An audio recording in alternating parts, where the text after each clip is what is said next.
ekikuubo should open under the following conditions.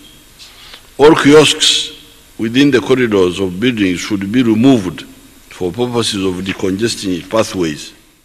Ng'ayogerako eri eggwanga oluvannyuma lw'ennaku 42 ez'omuggalo okuggwako, Pulezidenti Museveni yakkiriza abasuubuzi mu Kampala, abavuzi ba taxi ne bodaboda okudda okukola wabula nga bagoberera ebiragiro ebyatekebwawo okwewala ekirwadde ki COVID-19. Olwaleero Minisita wa Kampala Minsa Kabanda ategezeeza bannamawulire nga bano bwe batagenda kukkirizibwa kukola okuggyako nga batuukiriza emitendera egy'ebyobulamu egy'okwewala ekirwadde ki COVID-19.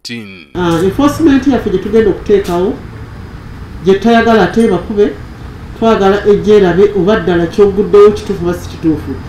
Tuyinza okuba nga twagambye nti wiiki emu naye oba kimaliriza olwaleero ffe bwotuyita ne tugaa nti yes tukkiriziganyiza nekyokoze tujja kuggulawo. Ababadde bakolera ku mbalaza mu kikuubo, Minisita Kabanda ategeezezza nga bwe bagenda okufunirwa ebifo awalala. Tugamba nti tujje abantu bonna abakolera ku mbalaza, abakolera mu nkuubo, bonna ababaddewo nga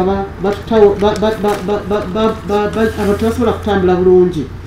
Kubanga abantu abangi ennyo awamu oba bali akafukunya mujja kumanya tebasobola okutukola ki okutulwaza.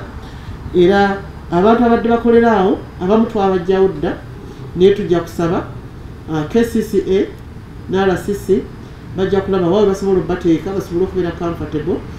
Ate bo bannannyini akeedi okuggulawo bajja kumala kufuna certificate okuva mu KCCA ekakasa nti bataddewo ebyakkanyizibwako okulwanyisa COVID-19.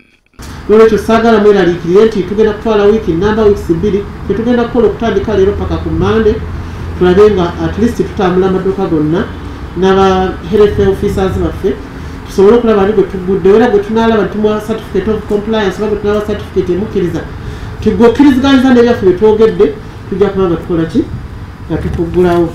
Bo aba bodaboda ne taxi balabuddwa nti singa bavoola ebiragiro ebyassiddwawo okubakkiriza okuddamu okukola bakuyimirizibwa. Tubasaba temugenderere ku mateeka nga bwe gabaweereddwa, si mu mbeera mbi naye lwakuba tutweyambanga bannayuganda obanga bannakampala.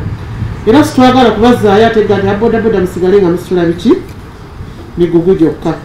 Gavumenti ebalabudde obutagezaako kwongeza ssente z'entambula. The bus companies, the bodabodas, we are using this very chance to increase the transport costs. I'm alerting and I'm warning, and the government is warning these very people, the drivers, the bus owners, the taxi owners, to stop cheating our Ugandans indirectly. Bo abakuumaddembe balabuddwa obutakozesa mukisa guno ne beerimbika mu kukwasisa amateeka naye ng'ekigendererwa kujja ku bantu nsimbi. Also, as we open up public transport as well as private vehicles, I also want to caution our security officers not to use that opportunity to extort money from the public, because we get these concerns from the public, but it starts with you, members of the public. Aaron Mukama, NTV, Kusawemu.